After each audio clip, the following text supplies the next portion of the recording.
Ito na nga. So, itong mga senador, ginagamit nila, meron pang comment si Mig Zubiri, nabasa ko kanina si Mig Zubiri, etc. etc. Pero mga kababayan, para sa akin, diversionary tactic lang yan, yung ginagawa ng mga senador na yan. Alam niyo kung bakit? Kasi may nabasa ko akong article.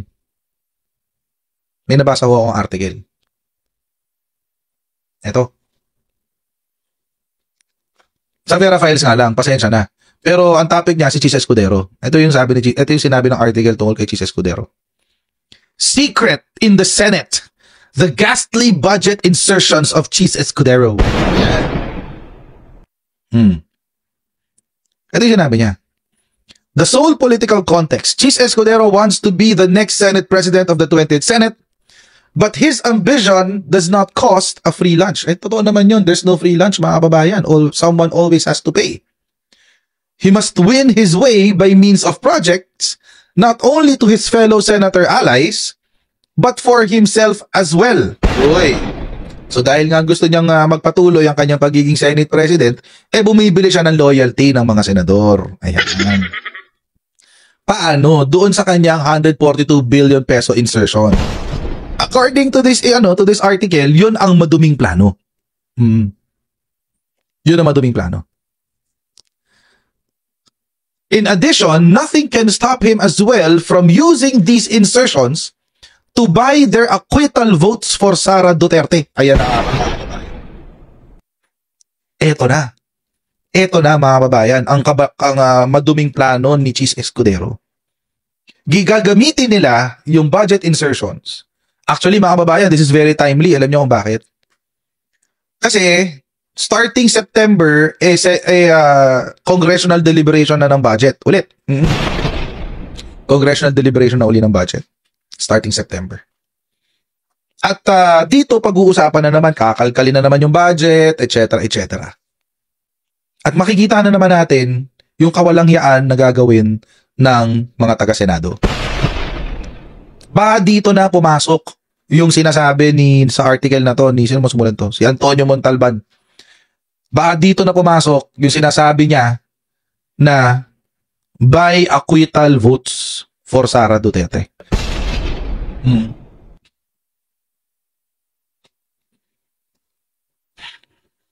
Tay tayo dyan. Our money will be used to fund Escudero's grand ambition and then to possibly buy the verdict of the impeachment court.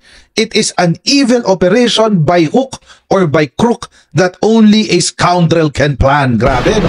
Scoundrel talaga. Kasi alam nyo, mga kababayan, eto kasi yan.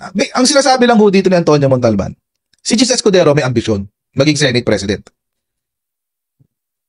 Hanggang matapos ang kanyang termino sa 2028.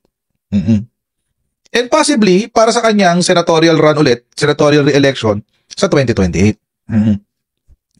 So, paano niya makukuha yung re-election sa Senado? Or, let's say, hindi natin alam, baka tatakbo na siyang vice-presidente.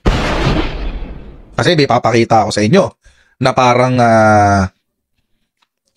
merong anggulo na tatakbo siya for a higher position with a fellow senator. Ganito. Ang gagawin niya, mga kababayan. And actually, this can also work both ways, no? Pwedeng gamitin rin niya to para i-convict din si Sara Duterte. Kaso, hindi mangyayari yung pagiging Senate President niya kung ganun ang magiging strategy niya. Di ba? Maglalagay siya ng budget insertions. Tapos, ang iuutos niya, sige, i-ano nyo si Sara Duterte. Ilaglag nyo si Sara Duterte. Sure ba siya na makukuha niya ang boto ng buong Duterte Block? 7 boto yun. Siyempre, malabo. Hindi pa sure. Kahit bigyan mo sila ng bilyon-bilyon piso, oo. Siyempre, takot sila sa mga buhay nila. Patayin sila ni Sara eh. But anyway, going back, yun nga ang sinasabing plano. Sabi, in the small BICAM, Escudero arrogated unto himself the function of the finance chair to introduce the insertions in the GAA. Ibig sabihin, mga kababayan, sino ba ang sumusulat kasi sa General Appropriations Bill habang ito ay sinusulat ng Senado? Ang nag-aaral ho dyan at ang nagre-revise niyan at nagpipresenta sa BICAM ay yung chairman ng Committee on Finance. Nung 19th Congress, it's none other than Senator Grace Poe. Si Senator Grace Poe, maayos yan. Maayos na tao yan, si Senator Grace Poe. Maano din, para siyang si para siyang si, in my eyes, para siyang si Ping Lacson. Oo, si Senator Grace Poe. Siya yung humahawak ng finance. Ngayon, mga kababayan, ang ginawa nito ni Jesus Escudero, tinrabaho niya yung trabaho ni Grace Poe. Kinuha niya yung trabaho. Hindi alam ni Grace Poe na nagkaroon ng budget insertions. Hindi niya alam. Nagkagulatan na lang. Oo. Ito, inside kwento, mga kababayan, ha? Inside kwento lang naman to. Ayan, ha? Makakarinig kayo ng inside kwento. Naalala nyo nung pumutok yung issue ng GAA na marami doon blank sa GAA tsaka may mga insertions. Take note, ang sinisi nila House of Representatives. Merong isang kwento na ang sabi, kinukulit daw ni Grace Poe si Chis Escudero na magsalita. Yun ang kwento. Sabi daw ni Grace Poe, bakit hindi nagsasalita tungkol sa insertions? Siya kasi yung gumawa. But that is chismis. Okay, chismis.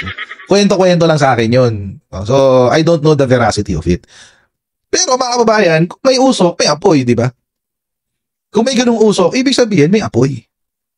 So, meron mo talagang posibilidad. Ito na nga, lumabas na nga yung insertions, bigla-bigla. Ang sinisisi, House of Representatives, hindi pala House of Representatives, Senado pala ang tumira. Pero ito mga kababayan, ha? Meron din, diba sinabi ko sa inyo, may nag-send na sa akin itong dokumento na to, matagal na, 2 weeks ago pa. Pero naghihintay lang ako ng tamang moment. Kasama ko sa sinend sa akin, mga kababayan, itong dokumento na to. Ito, SP Chis Escudero's BICAM Insertions for GAA 2025. Talagang tinitle niya SP Chis Escudero. Oo. Ito mga kababayan, ito yung BICAM insertions. Ayan. Di ba? Pinakamalaki yung kay Bulacan, Joel Villanueva for governor. Yan. Okay. Sorsogon. Baluarte ni Cheese. Yan. Tapos, Davao. Yung baluarte ng mga kaalyado niya. Yan. But anyway, Cavite. Yan. Kay Bong Revilla. Valenzuela. Kay Win Gatchalian. Mga ganyan lugar. Okay. Ngayon, ito mga babayan. Nagulat ako dito. Actually, hindi ko ito naipakita last time Pero nagulat ako dito. Bakit may ganito? SP Chis Escudero's BICAM insertions on behalf of Senator Bongo.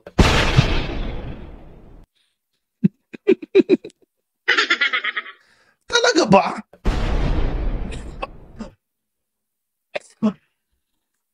Sinend ko nga ito sa GC namin Bakit may ganon? Bakit may insertion siya para kay Bongo specifically? I mean, assuming this is true, tapos mga kababayan, tingnan nyo. Lahat yan, DOH. Lahat yan, mga kababayan, barangay health centers or barangay health stations. Anong ibig sabihin yan? Mga kababayan, ginagamit ni Senator Bongo ang Senado para sa kanyang, anong proyekto? Anong proyekto? Anong proyekto? Sige, comment nyo dyan. I-comment nyo dyan. Anong proyekto?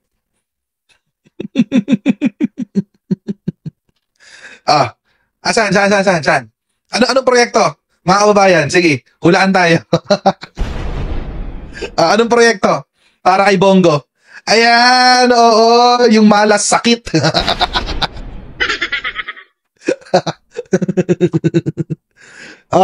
Yun, yung malas sakit. Oo. Basta pag galing kay Bongo, malas yan at sakit yan. No? Malas sakit. Malas sakit centers. Yun. Ayan, ang dami yan. May super health center pa. Mga kababayan, proyekto to ng DOH Bakit binajitan si Bongo? Bakit nasa pork barrel ni Bongo? This is pork barrel mga babayan, by the way. Well, technically, it's not pork barrel kasi may line item. Pero bakit? Bakit nasa line item ni Bongo? It doesn't make sense. DOH yan, no? Name of projects and facilities ng DOH. Oh. From Region 1 hanggang Region 11. Ano, Region 13 pa nga eh. Hanggang Parmy.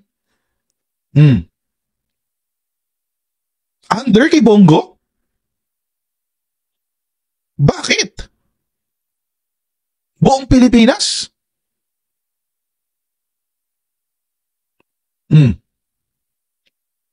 Grand total of 3,20,500,000. Specific lang kay Bongo. Specific lang kay Bongo. So, anong plano? Anong plano, mga kabayan? Most probably, kaya siguro medyo tahimik na si Bongo pagdating sa mga Duterte, baka kasi may ambisyon na rin si Bongo. Oo. Ikaw nang naka 25 million na boto nung ditong senatorial run. Oo.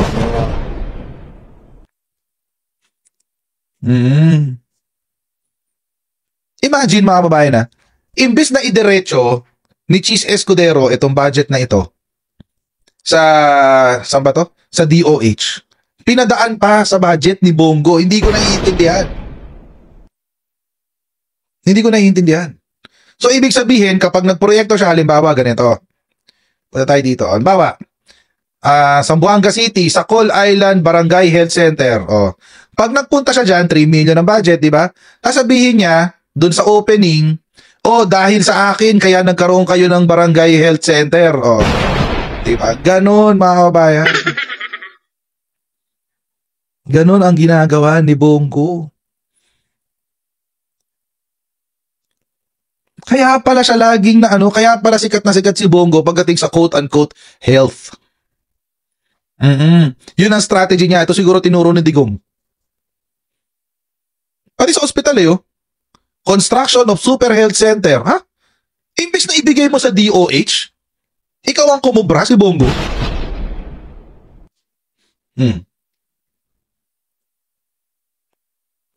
Sinong nagpagawa nito? Ang inyong lingkod na si Bongo ang nagpagawa ng Tadian Super Health Center. Oh.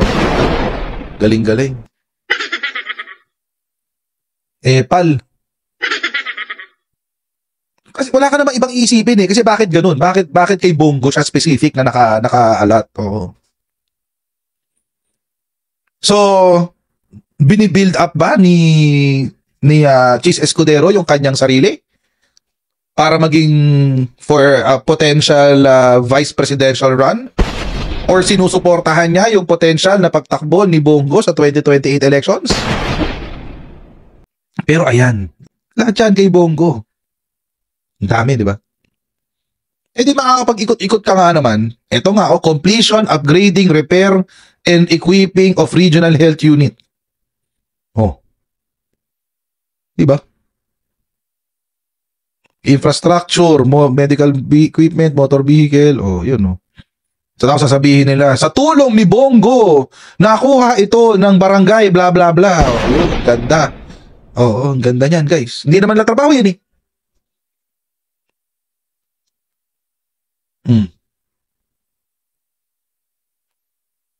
Yan, no? Tapos ito pa yung mga ibang project. Ito yung sa mga kalsada. Tsaka flood control.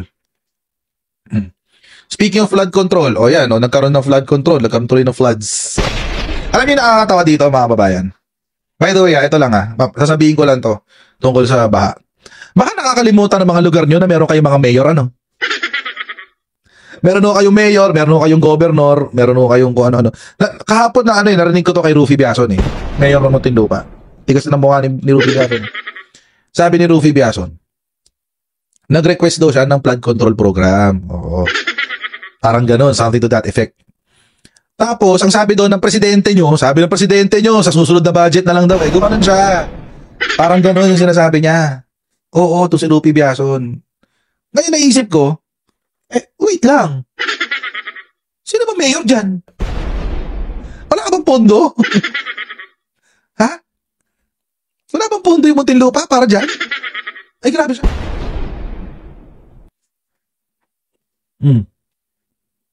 Grabe siya. May mga mayor ho kayo, ha? May mga gobernador ho kayo, oo. May mga gobernador ho kayo. Oo. So, wag ho, kasi naging habit na ng mga mayor, yung tamad-tamad sila, tapos isisi na sa national. Isisi na sa DPWH, isisi nila. May mga DPWH kayo, kada lugar, kada LGU may DPWH. May mga budget kayo para sa disaster mitigation, disaster and risk mitigation. May mga city engineer kayo ng DPWH, trabaho nila yan. Ang flood control ng Metro Manila, hawak ng MMDA, di ba, Artes?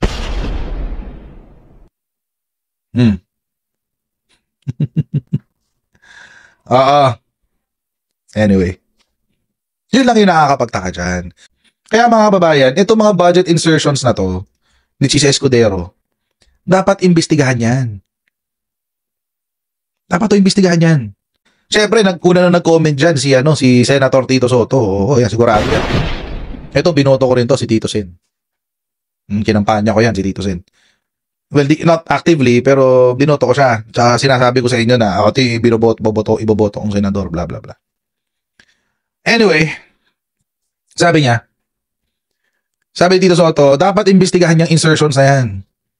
Scandalous and excessive. Totoo naman talaga mga kababayan. Bakit? Kasi hindi ko naiintindihan. Bakit nila nilagay sa Senado? May mga ahensya na tumatrabaho niyan. So, ibig sabihin, may pork barrel sila? Mga senador, may pork barrel kayo? Tingnan nyo si Villanueva. Diba? Tingnan nyo si Villanueva. Sabi niya, sana totoo, pero iba yung sinasabi ng DPWH namin sa'yo Sa'yo nakadiretso This was how Senator Vicente Tito Soto described the alleged 142 billion budget insertions that Senate President Chis Escudero and other senators supposedly made in the 6.2 trillion spending program. Excessive is the word. Amendments by the Senate is in the past never ran into billions, especially if it involves the DPWH. It's scandalous, more so when the amendments came from the budget cuts from DepEd and DOH. We will surely look into it and investigate. Ayan na. Patay. Oo. Mag-iimbestiga daw sa Senado. Iimbestigahan ng senador yung Senado.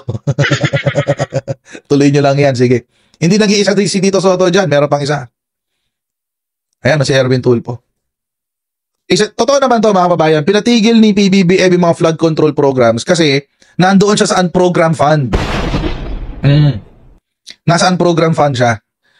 Sabi ni Erwin Tulfo, it's not our job. Our job is to do law or to write laws. Senator.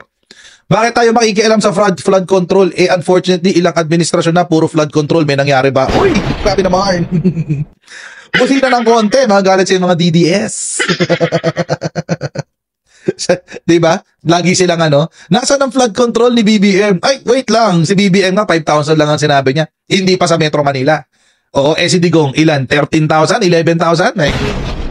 Yun ang nasaan ng flood control. Oo. I will make sure that there will be an investigation on this. Hindi lang investigation, kundi make sure na national government ang mag-implement ng flood control, hindi politiko. Dapat ganoon naman kasi talaga. DPWH talaga yan. Ano nyo mga kababayan, if there's any moment na dapat i-abolish na ang Senate, if there's any reason, by the way, yun pala, if there's any reason na dapat i-abolish na ang Senate, ito ang pinakamalaking dahilan mga kababayan. It's time to abolish the Senate dahil dito sa kabalbalan ni Chis Escudero na to.